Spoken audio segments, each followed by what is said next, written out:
ದಯವಿಟ್ಟು big boss ಮನೆಯಿಂದ ಹೋಗು. ಚೈತ್ರಾಗೆ ಕೈಮುಗಿದು ಕೇಳಿಕೊಂಡ ರಜತ್. ಈ ವಾರ ಬಿಗ್ ಬಾಸ್ ಮನೆ ರೆಸಾರ್ಟ್ ಆಗಿ ಬದಲಾಗಿದೆ. ಚೈತ್ರ ಹಾಗೂ ಭವ್ಯ ಅವರ ತಂಡ ಅತಿಥಿ ಸಿಬ್ಬಂದಿಗಳಾಗಿ ಟಾಸ್ಕ್ ಆಡಿದ್ದಾರೆ.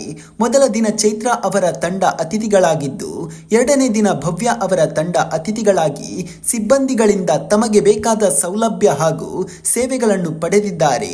ಈ ನಡುವೆ ನಾಮಿನೇಷನ್ ಪ್ರಕ್ರಿಯೆ ನಡೆದಿದೆ. ಸ್ಪರ್ಧಿಗಳು ತಾವು ನಾಮಿನೇಟ್ ಮಾಡುವ ಸ್ಪರ್ಧಿಗಳ ಹೆಸರು ಹೇಳಿ ಅವರ ತಲೆಗೆ ಬಾಟಲಿಯಿಂದ ಹೊಡೆಯಬೇಕು.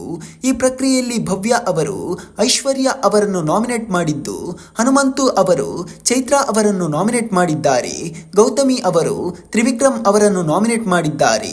ನಂತರ ಮೋಕ್ಷಿತಾ ಅವರು ಮಂಜು ಅವರ ತಲೆಗೆ ಬಾಟಲಿಯಲ್ಲಿ ಹೊಡೆದು ನಾಮಿನೇಟ್ ಮಾಡಿದ್ದಾರೆ. ಕೊನೆಯಲ್ಲಿ ರಜತ್ ಅವರು ಚೈತ್ರ ಅವರನ್ನು ನಾಮಿನೇಟ್ ಮಾಡಿದ್ದಾರೆ. ಬೇರೆ ಬೇರೆ ಟಾಸ್ಕ್ ಅಲ್ಲಿ ಕಾಣಿಸಿಲ್ಲ, ಸೀರೆ ಒಗೆಯುವುದರಲ್ಲೂ ಕಾಣಿಸಿಲ್ಲ ನಿನ್ನ ಟ್ಯಾಲೆಂಟ್. ಮತ್ತೆ ಯಾಕೆ ಬಿಗ್ ಬಾಸ್ ಮನೆಯಲ್ಲಿದ್ದೀಯಾ?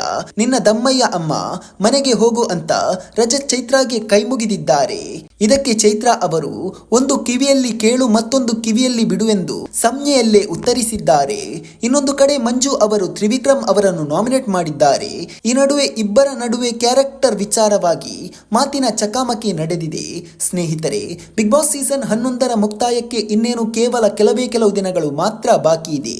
ಹೀಗಿರುವಾಗ ನಿಮ್ಮ ಪ್ರಕಾರ ಈ ಬಾರಿಯ ಚಾಂಪಿಯನ್ ಪಟ್ಟವನ್ನು ಯಾವ ಸ್ಪರ್ಧಿ ಸ್ವೀಕರಿಸುತ್ತಾರೆ ಎಂಬುದನ್ನು ತಪ್ಪದೆ ಕಮೆಂಟ್ ಮಾಡಿ. ಹಾಗೂ ಇಂತಹ ಬಿಗ್ ಬಾಸ್ ಅಪ್ಡೇಟ್ಗಳಿಗಾಗಿ ನಮ್ಮ ಚಾನಲ್ ಅನ್ನು ಸಬ್ಸ್ಕ್ರೈಬ್ ಮಾಡಿ.